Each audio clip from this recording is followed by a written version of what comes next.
नमस्कार दोस्तों, डॉक्टर आनंद क्लासेज में आप सभी का स्वागत है।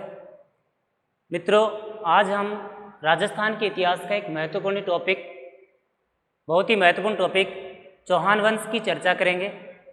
हम ये अच्छी तरह जानते हैं कि चौहान वंश से पिछले कुछ एग्जामों में अगर देखें तो कुछ क्वेश्चन आए हुए हैं, वो कहाँ से आए हैं उनको हम देखेंगे। तो चौहान वंश को कुछ पार्टों में बांटकर अध्ययन करेंगे हम। तो वो पार्ट कौन कौन से हैं? जैसे उत्पत्ति का मत है, उत्पत्ति क्षेत्र है, कुछ शाखाएं हैं, कहाँ पर वो गए, उन सबको। तो सबसे पहले मित्रों हम उत्पत्ति से संबंधित मत पढ़ लेंगे। तो चौहान वंश की उत्पत्ति से संबंधित मत, अलग अलग इतिहासकार अलग अलग मत देते हैं। कोई इतिहासकार कुछ बताता है, कोई इतिहासकार कुछ बताता है। हमारे वो जो मत बताए गए हैं उन्हीं में से हमारे यहाँ प्रश्न बनते हैं कि ये मत देने वाले इतिहासकार कौन है। जैसे पिछली बार सेकंड ग्रेड में, उससे पहले रिट में एक दो प्रश्न जैसे आया था कि गुप्त वंश के बारे में सूर्यवंशी क्षत्रिय किस विद्वान ने माना है, तो गौरीशंकर ओझा। ऐसे ही कुछ प्रश्न थे। तो हम सबसे पहला चौहान वंश का जो पहला पार्ट पढ़ेंगे वो पार्ट होगा उत्पत्ति से संबंधित मत, क्योंकि सभी राजपूत वंश की उत्पत्ति 6ठी शताब्दी ईस्वी में हुई है। तो 6ठी शताब्दी ईस्वी में हुई, तो उससे पूर्व की क्या स्थिति है, उससे पूर्व में कौन जानता है। तो उससे पूर्व जब हमारे पास कोई है ही नहीं, संसाधन नहीं है, इसलिए अचानक हमारे सामने प्रश्न बनेगा कि उनकी उत्पत्ति से संबंधित क्या क्या मत रहे हैं, और कुछ इतिहासकार वो मत बताते हैं। तो मित्रों पहला जो मत है उसको हम पढ़ेंगे। पहला मत है अग्नि कुल का मत। मत से हम समझ गए होंगे, इस मत में क्लियर दिया हुआ है अग्नि, यानी कि उनकी उत्पत्ति अग्नि में हुई। इस मत को देने वाले चंद्रवरदाई, हम जानते हैं चंद्रवरदाई पृथ्वीराज तृतीय के दरबारी कवि और उनके मित्र थे। तो चंद्रवरदाई जो थे, उनकी जो काव्य है, उनकी जो पुस्तक है, उसका नाम है पृथ्वीराज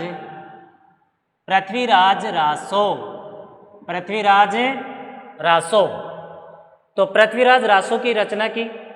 इसी पृथ्वीराज रासो से इस बात का उल्लेख मिलता है कि चौहानों की उत्पत्ति अग्नि, यानी कि हम बात करें हवन कुंड, या हम कह सकते हैं अग्नि कुंड, या कह सकते हैं अग्नि कुल। तो पृथ्वीराज रासो में चर्चा है। पृथ्वीराज रासो को पूरा की बात करें, चंद्रवरदाई के पुत्र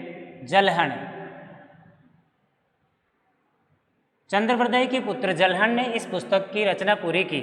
कहा जाता है कि मोहम्मद गौरी पृथ्वीराज तृतीय को जब बंधक बनाकर गजनी ले गए थे, तो उनके पीछे पीछे चंद्रवरदाई भी चले गए थे। इस वजह से पृथ्वीराज रासो का पूरा नहीं हो पाया, तो उसके पुत्र जलहण ने किया है।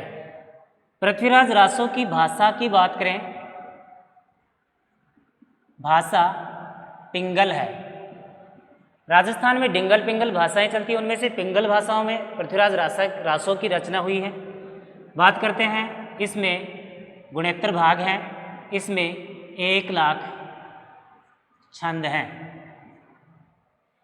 चंद्रवरदाई का उपनाम मिला है। चंद्रवरदाई का उपनाम पृथ्वी भट्ट, या उन्हें पृथ्वी भट्ट के नाम से भी जाना जाता है। पृथ्वीराज रासो में हमें चौहानों की उत्पत्ति का मत, और साथ में चौहान वंश में अंतिम शासक, शक्तिशाली शासक पृथ्वीराज तृतीय, जो अजमेर के चौहानों का अंतिम शक्तिशाली शासक है, पृथ्वीराज तृतीय की उपलब्धियों की जानकारी प्राप्त होती है। पृथ्वीराज थर्ड की उपलब्धियां हमें यहीं से मिलती हैं। इस पृथ्वीराज रासो में लिखा है, पृथ्वीराज रासो का मत ये कहता है कि राजस्थान के आबू पर्वत पर ऋषि वशिष्ठ ने यज्ञ किया। क्योंकि जो भी हमारे ऋषि महाराज हैं वो यज्ञ किया करते थे, बहुत से राक्षस प्रवृत्ति के लोग होते थे जो इन यज्ञों को संपन्न नहीं होने देते थे, इन यज्ञों में बाधाएं डालते थे। तो आने वाले समय में अपनी सुरक्षा के लिए, ऐसे यज्ञों की सुरक्षा के लिए इनको कुछ योद्धा चाहिए थे। इस पुस्तक के अनुसार है ये बात, और ऐसे योद्धाओं को उत्पन्न किया गया ऋषि वशिष्ठ द्वारा, और कुछ उनके सहयोगी और ऋषि थे। तो हम बात करें इस वशिष्ठ द्वारा जो यज्ञ किया गया, इस यज्ञ से, वशिष्ठ द्वारा जो यज्ञ किया गया, इस यज्ञ से हम बात करते हैं, जैसे एक यज्ञ है, इस यज्ञ से 4 राजपूत वंशों की उत्पत्ति हुई। यज्ञ से 4 राजपूत वंशों की। हमको यहाँ पर एक प्रश्न मिलता है कि उनका क्रम बताइए। वो पहला है प्रतिहार, परमार, चालुक्य और चौहान।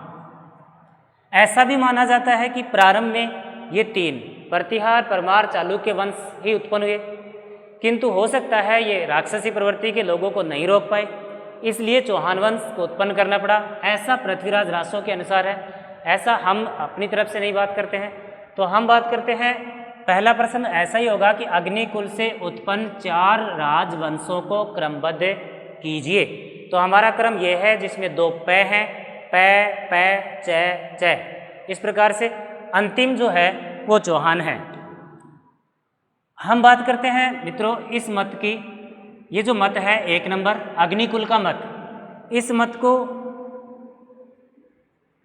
समर्थन देने वाले या इस मत के समर्थक, तो इस मत के समर्थक हैं, पहले जो समर्थक हैं वो हैं नैणसी, मोहनोत नैणसी, राजस्थान के प्रसिद्ध विद्वान।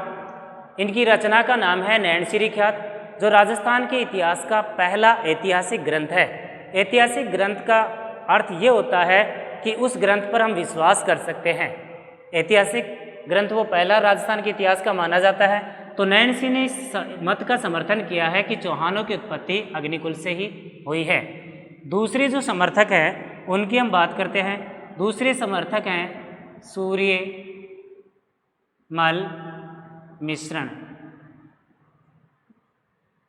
दूसरे समर्थक सूर्यमल मिश्रण है। सूर्यमल मिश्रण को राजस्थान का राज्य कवि माना जाता है, राजस्थान का राज्य कवि कहा जाता है। सूर्यमल मिश्रण की 2 रचनाएं हैं। नंबर 1 वंश भास्कर, नंबर 2 वीर सत सई। एक रचना का नाम है वंश भास्कर, दूसरी रचना का नाम है वीर सत सई। तो जैसे पूछा जाएगा कि कौन सी पुस्तक में चौहानों की जानकारी मिलती है, तो लिखा है चौहान वंश, वंश को उठाएंगे वंश में, यानी कि चौहान वंश की जानकारी हमें वंश भास्कर से प्राप्त होती है। तो फिर वीर सतसई से किस बात की जानकारी मिलती है? वीर सतसई में जानकारी है या प्रत्यक्ष उल्लेख है 1857 की क्रांति, 1857 की क्रांति। तो 1857 की जो क्रांति है इसका प्रत्यक्ष उल्लेख वीर सतसई से हमें प्राप्त होता है, और वंश भास्कर से हमें चौहान वंश की जानकारी प्राप्त होती है। इस प्रकार से हमारा एक मत क्लियर हुआ, अग्निकुल का मत। अग्निकुल के मत से हमने समझा कि राजस्थान के आबू पर्वत पर वशिष्ठ ने यज्ञ किया, उस यज्ञ से 4 राजपूत उत्पन्न हुए कि नहीं हुए वो अलग बात है। एक मत पूरा होने के बाद में हम इसी के साथ दूसरा मत भी पढ़ लेते हैं। दूसरा मत है विदेशी मूल का मत।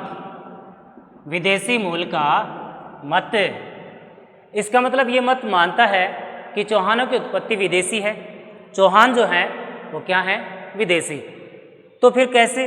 इस मत को देने वाले कर्नल जेम्स टोड, मत को देने वाले हैं कर्नल जेम्स टोड।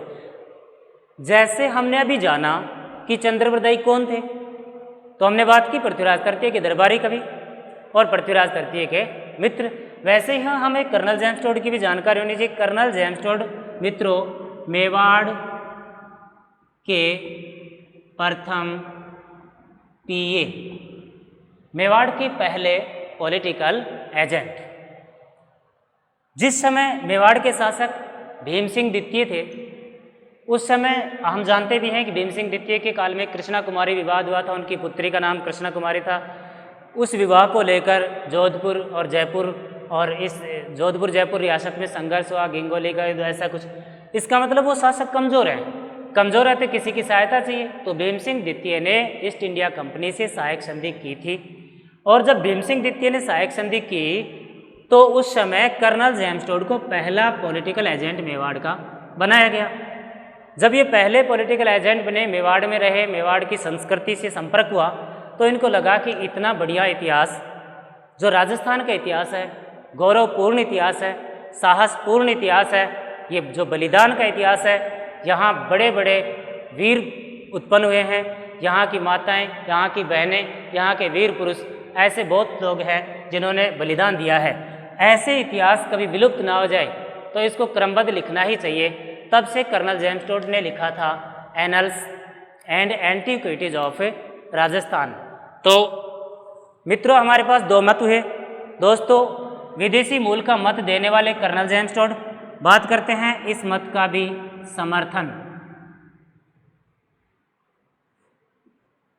समर्थक करने वाले दो हैं।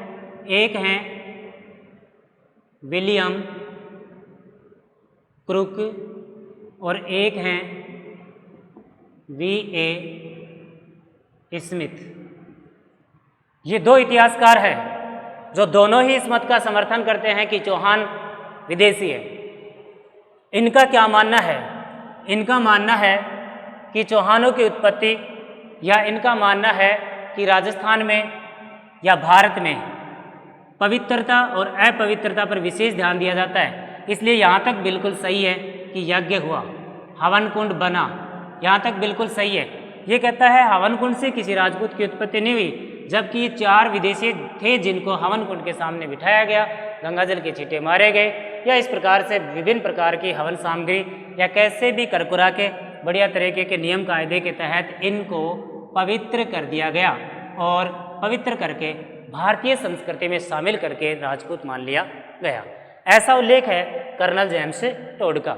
बहुत से लोग तो ऐसा भी मानते हैं कि भाई ये बौद्ध धर्म के लोग थे, तो बौद्ध धर्म के लोग थे, लेकिन उससे हमें कोई लेना देना नहीं, क्योंकि बौद्ध भी क्षत्रिय ही थे। अब बात करते हैं, हमारे दो मत हुए। एक मत है अग्निकुल का मत, देने वाले चंद्रवरदाई। चंद्रवरदाई का उपनाम पृथ्वी भट्ट, रचना है पृथ्वीराज रासो। चौहान वंश की जानकारी का सर्वाधिक साधन, इसे पूरा किया है जलहन ने। भाषा है पिंगल, गुणोत्तर भाग 1 लाख छंद।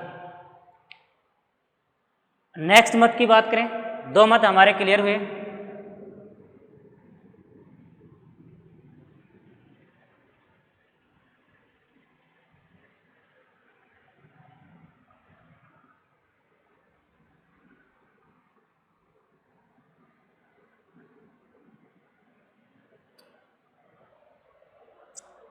हाँ, तीसरा जो हमारा मत है वो बताता है आर्यों की संतान। आर्यों की संतान। प्यारे विद्यार्थियों, आर्य कौन थे, कहाँ से आए, इस बात को लेकर भी विद्वानों में मतभेद है। किंतु आर्यों की संतान बताने वाले जो इतिहासकार हैं वो कहते हैं, इतिहासकार का नाम है C.V. वैद। वैद शब्द को आप थोड़ी देर के लिए वेद मान लो, और वेदों की रचना किसने की है? आर्यों ने। तो हमको सीधा ध्यान रखना है, आर्यों ने वेदों की रचना की, तो आर्य बताने वाला वैद। डॉक्टर कौन? वैद, डॉक्टर C.V. वैद। तो इस मत को हम सिंपल तौर पर ध्यान रखेंगे, आर्यों की संतान मानने वाले डॉक्टर C.V. वैद। नेक्स्ट बात करते हैं, अगला जो मत है मत नंबर 4। मत नंबर 4 है सूर्य वंशी क्षत्रिय। पहले हम ये जान लेते हैं कि सूर्यवंशी क्या है, कौन से संबंध है, किससे संबंध है। सूर्यवंशी वो लोग हैं जो भगवान, जिनका संबंध भगवान श्री राम से है, या भगवान श्री राम के वंशज।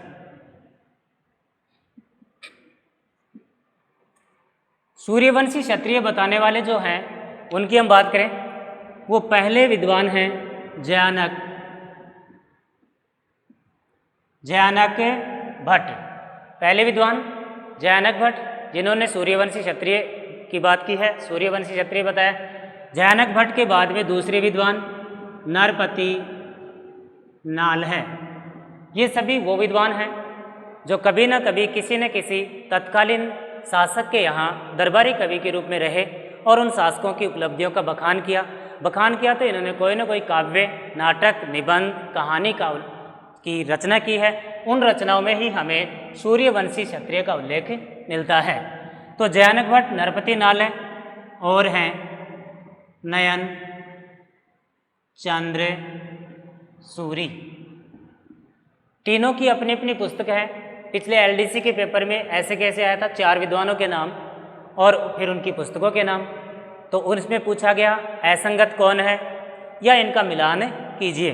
तो जयानक भट्ट की पुस्तक बात करें, हमने पिछली थोड़ी देर पहले देखा था पृथ्वीराज रासो, अभी हम देख रहे हैं पृथ्वीराज विजय। नरपति नालय की पुस्तक है बीसल देव रासो। हमारे सामने एक नया शब्द आया बीसल देव। आगे चलकर हम बात करेंगे, एक शासक थे विग्रहराज चतुर्थ। उन्हीं विग्रहराज चतुर्थ का उपनाम बीसल देव और उनके दरबारी कवि नरपति नालय ने उनके ऊपर काव्य की रचना की, बीसल देव रासो। नयनचंद्र सूरी की रचना हमीर महाकाव्य। पहले हम थोड़ी सी जयानक भट्ट की चर्चा करें। जयानक भट्ट मुख्य रूप से या मूल रूप से कश्मीरी लेखक हैं। कश्मीर से अजमेर आए और अजमेर के शासकों की सेवा देने लगे। मूल रूप से पृथ्वीराज विजय, बीसलदेव रासो, हमीर महाकाव्य। इसमें एक प्रश्न ये बनता है कि इनकी रचना किसने की। दूसरा प्रश्न ये बनता है कि ये चौहान वंश की जानकारी का सबसे प्रमुख साधन माना जाता है। मुख्य साधन है। कश्मीरी लेखक जयानक भट्ट जो हैं विग्रहराज चतुर्थ को इन्होंने उपाधि भी दी थी, जो कई बार परीक्षा में आ जाता है, कवि बांधव। ये जो उपाधि है कवि बांधव की, ये जयानक भट्ट के द्वारा ही दी गई थी। विग्रहराज चतुर्थ को दी गई थी जयानक भट्ट के द्वारा। बात करते हैं, जयानक भट्ट 3 शासकों को सेवा देने वाले हैं। 3 शासकों की बात करें, विग्रहराज चतुर्थ, सोमेश्वर और पृथ्वीराज तृतीय। इन 3 शासकों को विग्रहराज चतुर्थ ने सेवा दी है। ऐसा प्रश्न पूछेगा तो पूछा जाएगा, निम्न में से किस शासक के अधीन विग्रहराज जयानक भट्ट ने, निम्न में से किस शासक के अधीन जयानक भट्ट नहीं थे? तो 3 के अधीन थे, जो भी चौथा ऑप्शन होगा उसके अधीन नहीं थे। बात कर रहे हैं हम, जयानक भट्ट ने पृथ्वीराज विजय जो पुस्तक है इसकी रचना पुष्कर झील के किनारे की। दूसरी बात करें, पुष्कर झील के किनारे रचना की। इसके अलावा मुख्य बात करें तो पृथ्वीराज विजय की भाषा संस्कृत है।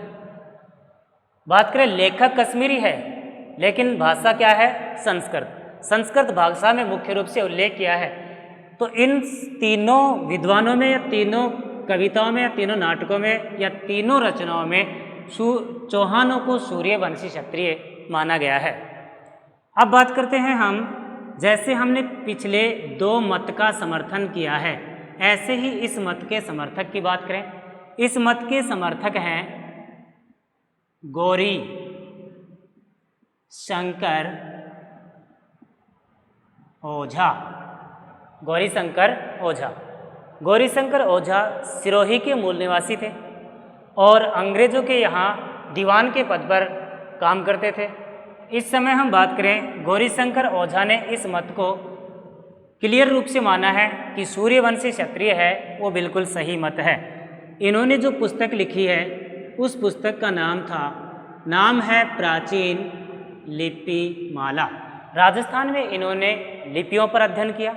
इनकी दूसरी सबसे बड़ी उपलब्धि ये है कि इन्होंने annuls and antiquities of Rajasthan जो है उसका हिंदी में अनुवाद किया है, क्योंकि वो मूल रूप से अंग्रेजी में है, उसका हिंदी में अनुवाद किया और प्राचीन लिपि नामक पुस्तक की रचना की है। इस प्रकार से हमारे सामने मत 4 हो गए। पहला मत है मित्रों अग्निकुल का मत, दूसरा मत है विदेशी मूल का मत, तीसरा मत है आर्यों की संतान और चौथा मत है सूर्यवंशी क्षत्रिय। मत हम देखें नंबर 5। पांचवें मत की बात करें, पांचवा मत कहता है चौहानों को ब्राह्मण वंशीय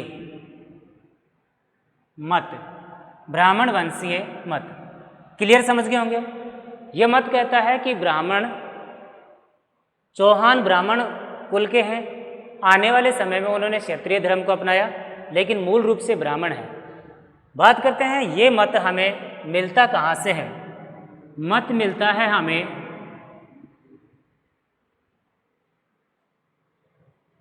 बिजोलिया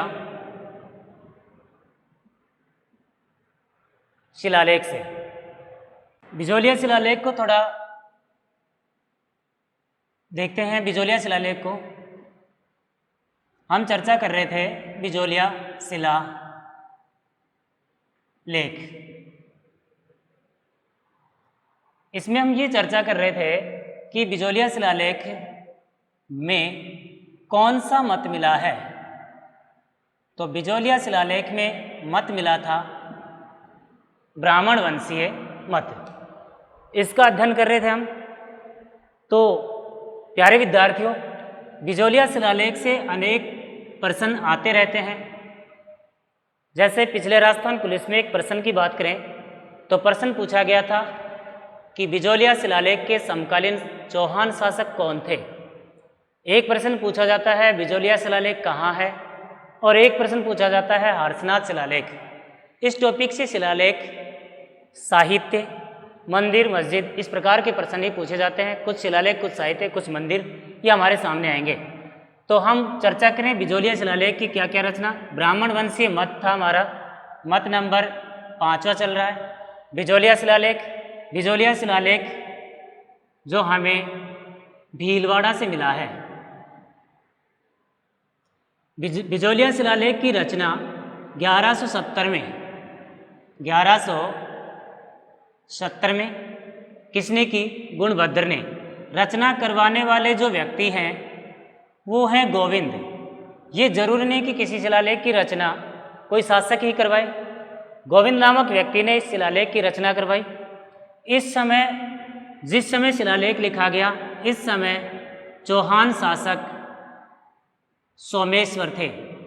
इसी शिलालेख में लिखा हुआ है चौहानों के बारे में वत्स, गोत्र, ब्राह्मण है। तो ये शिलालेख बताता है कि चौहान मूल रूप से ब्राह्मण ही थे, समय आने पर उन्होंने क्षत्रिय धर्म को अपना लिया। तो बिजोलिया शिलालेख जो है, इसकी एक और चर्चा ये है कि चौहान वंश की जानकारी का सबसे प्रमाणिक स्रोत है। जानकारी का सबसे प्रमाणिक क्या है? स्रोत। चौहान वंश की जानकारी का प्रारंभिक जानकारी देता है और सबसे प्रमाणिक स्रोत है, क्योंकि समकालीन शासकों के समय ये शिलालेख लिखा गया। इसी शिलालेख को, बिजोलिया शिलालेख को पढ़कर ही राजस्थान के प्रसिद्ध इतिहासकार डॉक्टर दशरथ शर्मा,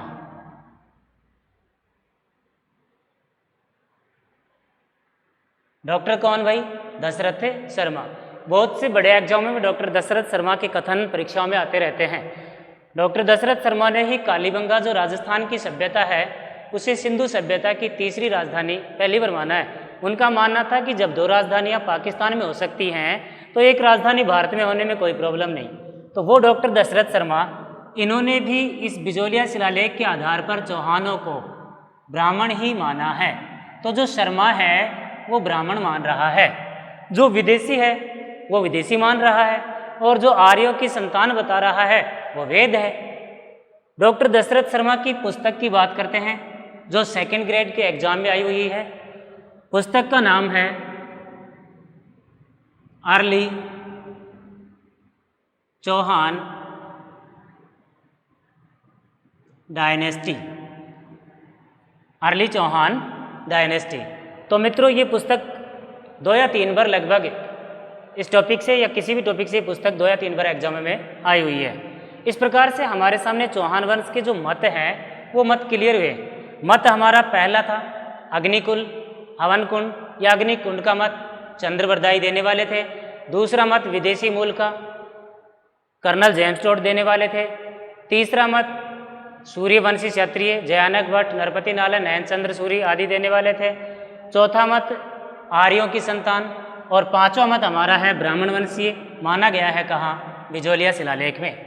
अभी हम बात करेंगे उत्पत्ति से संबंधित हमारे मत क्लियर होने के बाद में हम बात कर रहे हैं शासन क्षेत्र की। चौहानों का शासन क्षेत्र कहाँ कहाँ था? तो चौहान प्रारंभ में शासक बनने से पूर्व ये फैले हुए थे कहाँ? जांगल देश, सांभर, सपाद, लक्ष्य, सपाद, लक्ष्य, इन क्षेत्रों में फैले हुए थे। पर शासक बने तब कहाँ से शुरुआत की उसकी हम बात करें तो सबसे पहले हम शासकों को लेकर चलते हैं, एक एक शासक को। चौहान वंश के संस्थापक को लेकर चलें। पहले शासक वासुदेव चौहान, वासुदेव चौहान। वासुदेव चौहान को पहली बात करें चौहान वंश का, वासुदेव चौहान को चौहान वंश का संस्थापक या हम कहेंगे कि इनका प्रारंभिक इस राजा बनने के बाद प्रारंभिक जो क्षेत्र है वो है शाकंभरी। क्या है भाई? शाकंभरी। तो हम ये कह सकते हैं शाकंभरी का चौहान वंश या शाकंभरी के चौहान वंश का संस्थापक के सभी चौहान वंश का संस्थापक हो जाएगा, पर अलग अलग क्षेत्र में पूछा जाता है, जैसे जालौर के संस्थापक, जैसे सिरोही के चौहान वंश के संस्थापक, जैसे अजमेर के चौहान वंश के संस्थापक। तो प्यारे विद्यार्थियों, ऐसे ही शाकंभरी के चौहान वंश के संस्थापक कौन हैं? वासुदेव चौहान। संस्थापक कह सकते हैं, कह सकते हैं आदि पुरुष, मित्रों कह सकते हैं मूल पुरुष। इस बात पर भी कई विचारधाराएं हैं, लेकिन जो निष्कर्ष है ना वो निष्कर्ष वासुदेव पर आकर रुकता है। विचारधारा ये है, कुछ इतिहासकार कहते हैं कि चाहमान नामक एक व्यक्ति था, चाहमान, और उसके वंशज जो हैं वो समय आने पर चौहान कहे जाने लगे। कुछ लोग कहते हैं कि ये लोग सांबर झील के चारों ओर बसे थे। जैसे झील है, इस झील के चारों ओर बसे हैं, तो चारों ओर बसे हैं इसलिए इनका नाम पड़ा चहूँ और धीरे धीरे चहूँ और से ही ये बन गए चौहान। पर ये अलग अलग विचारधाराएं हैं। मित्रों हमारे पास सिंपल सी बात है, शाकंभरी के चौहान वंश के संस्थापक वासुदेव चौहान। वासुदेव चौहान ने इस वंश की स्थापना 551 ईस्वी में शाकंभरी में की। कहाँ की भाई? शाकंभरी में। नेक्स्ट हम बात करते हैं, अगर शासक बन रहे हैं तो निश्चित ही कोई ना कोई राजधानी होगी, और परीक्षाओं में पूछ लिया जाता है कि कौन से राजा की कौन सी राजधानी, या पूछ लिया जाता है कि इस वंश की प्रारंभिक राजधानी कौन सी है। तो प्यारे विद्यार्थियों, वासुदेव चौहान की या चौहान वंश की जो पहली राजधानी है वो राजधानी है अहि छत्रपुर। इसी अहि छत्रपुर का वर्तमान नाम क्या है भाई? नागौर। वर्तमान नाम क्या है भाई? नागौर। बात कर रहे थे हम आगे, वासुदेव चौहान की जानकारी हमें मिली है कहाँ से? बिजोलिया शिलालेख, बिजोलिया शिलालेख, बिजोलिया शिलालेख। बिजोलिया शिलालेख में वासुदेव चौहान को सांभर झील, सांभर झील का निर्माता, सांभर झील का क्या माना गया है? निर्माता। ऐसे हम ज्योग्राफिकल दृष्टि से देखेंगे तो माना जाता है सांभर झील एक प्राकृतिक झील है, किंतु बिजोलिया शिलालेख में लिखा है कि ये सांभर झील के निर्माता हैं। उसके अलावा वासुदेव चौहान की और जानकारी या बिजोलिया शिलालेख से दूसरी जानकारी ये मिलती है कि इन्होंने, वासुदेव चौहान ने शाकंभरी माता का मंदिर बनवाया। तो चौहान वंश का प्रारंभिक मंदिर कौन सा हुआ? शाकंभरी माता का मंदिर। यही शाकंभरी माता का जो मंदिर है, इस मंदिर की हम चर्चा करें, या शाकंभरी माता चौहान वंश की क्या है? कुल देवी। चौहान वंश की क्या है भाई? कुल देवी। नेक्स्ट बात करते हैं हम, वासुदेव चौहान की जानकारी बिजोलिया शिलालेख से मिली है। ये दो जानकारी, प्रारंभिक जानकारी। नेक्स्ट शासक, जो अगले शासक हैं उनकी बात करते हैं। ये क्रम शासकों का नहीं है, ये क्रम हम लेकर चल रहे हैं।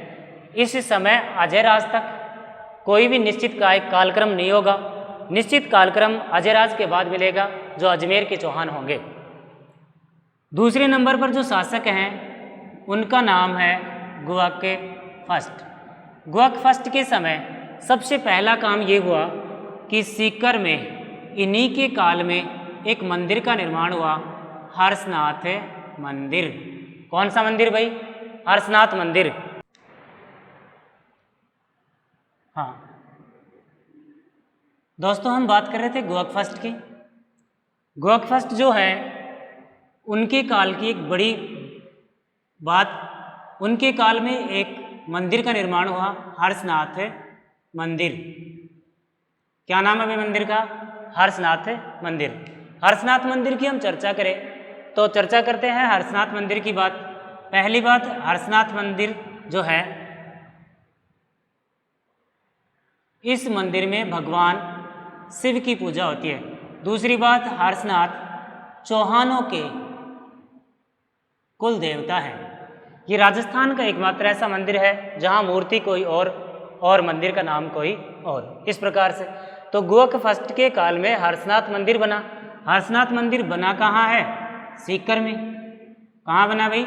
सीकर में। इस प्रकार से गुहक फर्स्ट के काल में, गुहक फर्स्ट का और अगर हम बात देखें तो और बात देखें, गुहक फर्स्ट प्रतिहार वंश के राजा नागभट्ट द्वितीय के सामंत के रूप में थे। इस बात से हमें एक बात क्लियर होती है कि चौहान शासक जो हैं, चौहान शासक वो प्रतिहार वंश के अधीन रहा करते हैं। चौहान शासक प्रतिहार वंश के अधीन रहते हैं। हाँ, तो हम बात करें अधीनता इनके प्रतिहारों की है, प्रतिहार वंश के अधीन है, और चौहान शासक शैव मत के उपासक हैं। प्रतिहार वंश के अधीन है और शैव मत के उपासक है। सभी धर्मों में, इस्लाम, हिंदू, जैन, बौद्ध, इनमें विभाजन है, ऐसे ही यहाँ पर विभाजन है। तो शैव मत के अनुयायी हैं, प्रतिहार वंश के अधीन है। नागभट्ट द्वितीय के समय, गुहक फर्स्ट के समय भारत पर अरबों का आक्रमण हुआ, क्योंकि हम ये जानते हैं बाहरी इस्लाम का आक्रमण सर्वप्रथम अरबों के रूप में हुआ। उस अरब आक्रमण को नागभट्ट द्वितीय और गुहक फर्स्ट ने मिलकर विफल बनाया था। इस वजह से नागभट्ट द्वितीय ने क्या किया? गुहक फर्स्ट को वीर की उपाधि दी। पहली बार किसी राजा की हमें उपाधि प्राप्त होती है। गुहक फर्स्ट के बाद बात करते हैं नेक्स्ट राजा। नेक्स्ट राजा का नाम आता है वाकपति राज। वाकपति राज, हमें मूल रूप से पहुंचना अजमेर के शासकों तक है, तो अजमेर के शासकों तक छोटी छोटी बातें हैं एक एक शासकों की, वहाँ से कालक्रम सही फिक्स आ जाएगा। तो वाकपति राज की बात करें, वाकपति राज की पहली बार महाराजा की उपाधि मिलती है। प्रश्न ये होगा कि इससे पहले तो किसी भी राजा की इतनी बड़ी उपाधि नहीं मिली, तो ये जो महाराजा की उपाधि हमें मिली है ये कहाँ से मिली है? तो इस प्रश्न का उत्तर हमारे सामने है क्लियर। कौन सा शिलालेख? बिजोलिया शिलालेख। इस बिजोलिया शिलालेख में इनको महाराजा के उपाधि से नवाजा गया है। वाकपति राज के बाद में हम बात करते हैं एक शासक, एक छोटे से शासक, शासक का नाम है चंदन राज। क्या नाम है भाई? चंदन राज। चंदन राज का स्वयं का तो कोई ऐसा उल्लेख नहीं मिलता, किंतु चंदन राज जाने जाते हैं अपनी पत्नी के नाम से, यानी कि इनकी पत्नी के नाम से हम बात करें, कुछ काम है या कोई प्रश्न है। आत्मप्रभा को कहा जाता है रुद्राणी। इस बात पर दो विचारधाराएं, एक विचारधारा कहती है कि इनके भाई का नाम रुद्र था तो बहन का नाम रुद्राणी। एक विचारधारा कहती है कि ये भगवान शिव की उपासक थी और शिव को रुद्र अवतार कहा जाता है, इसलिए रुद्राणी है। अब इनकी बात करते हैं आत्मप्रभा की क्या विशेष बातें हैं। पहली बात, भगवान शिव की उपासक, तो चौहान शैव थे। इस बात की जानकारी हमें दो जगह से मिली, हर्षनाथ मंदिर और आत्मप्रभा से। साथ में और क्या काम करती थी, ये प्रतिदिन पुष्कर झील में, कौन सी झील में, पुष्कर झील में 1000 दीप प्रज्वलित करती थी और भगवान शिव की उपासना करती थी या शिव को खुश करने का प्रयास करती थी।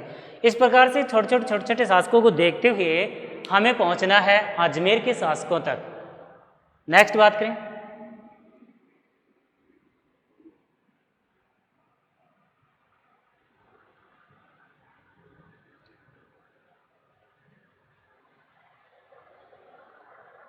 नेक्स्ट राजा हम पढ़ रहे हैं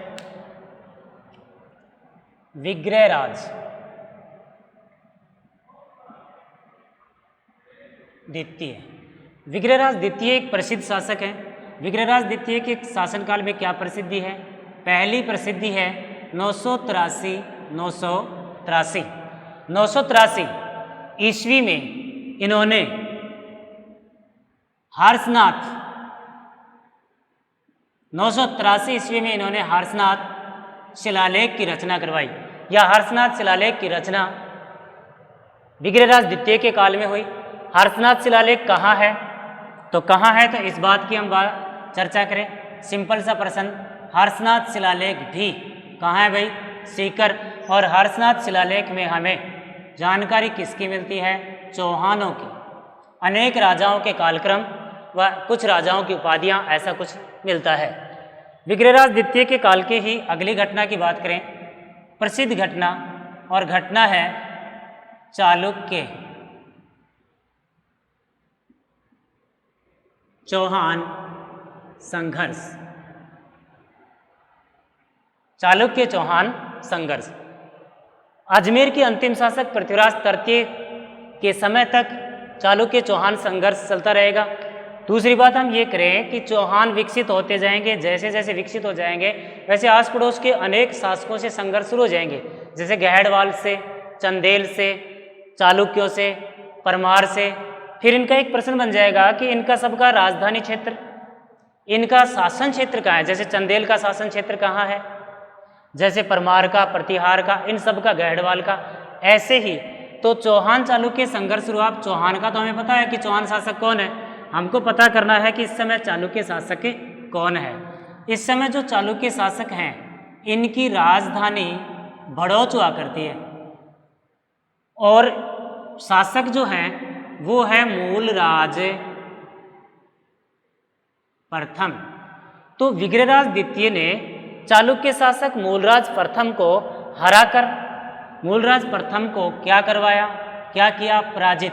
मूलराज प्रथम को पराजित किया और उसकी राजधानी भड़ौच में मंदिर बनवाया। कौन सा, आशापुरा माता का मंदिर। कौन सा भाई, आशापुरा माता का मंदिर। तो चालुक्य चौहान संघर्ष की शुरुआत किस राजा के काल में, ऐसा प्रश्न होगा तो चालुक्य राजा मूलराज फर्स्ट और चौहान राजा विग्रहराज द्वितीय। इस प्रकार से प्रश्न हो जाएंगे। विग्रहराज द्वितीय की एक बड़ी उपाधि मिलती है हमें, उस उपाधि की बात करें कि क्या उपाधि है, तो विग्रहराज द्वितीय की उपाधि हमें मिलती है विंध्यपति। विंध्यपति। अब प्रश्न ये है कि विंध्यपति की उपाधि कहाँ से मिली है और इसका मतलब क्या होता है, तो विंध्यपति की उपाधि भी हमें बिजोलिया, कौन सा भाई, बिजोलिया शिलालेख। बिजोलिया शिलालेख से हमें एक उपाधि मिली है विंध्यपति। विंध्यपति का मतलब होता है विंध्याचल को जीतने वाला। एक बात यहाँ साफ हो जाएगी कि विंध्याचल भारत के बीचों बीच एक पर्वत है जो पश्चिम से पूर्व में फैला है।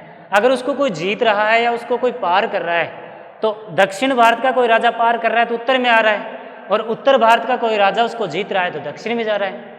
तो प्रश्न हो जाएगा चौहान वंश का पहला शासक, चौहान वंश का पहला शासक है जिसने दक्षिण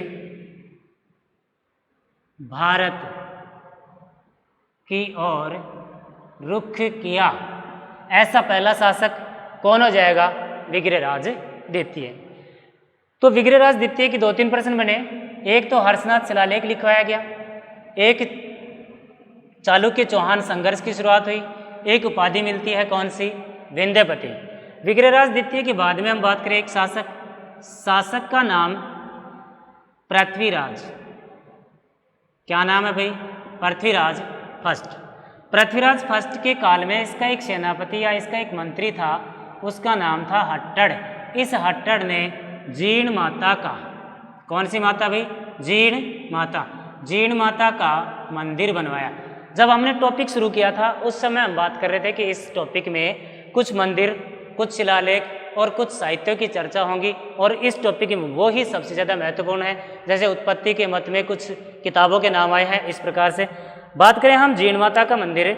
सबसे पहली बात, जीर्ण माता के मंदिर की बात करें तो कहाँ है, जीर्ण माता का मंदिर है रैवासा में, और रैवासा कहाँ है, सीकर। हर्षनाथ का मंदिर कहाँ है, सीकर में। हर्षनाथ शिलालेख कहाँ है, सीकर में। बिजौलिया शिलालेख कहाँ है, भीलवाड़ा में। तो पृथ्वीराज फर्स्ट का बाद बात करें हम, पृथ्वीराज फर्स्ट के पुत्र हैं जिनका नाम है अजय राज। क्या नाम है भाई, अजय राज। और अजय राज ने अजमेर की स्थापना की। किसकी स्थापना, अजमेर की।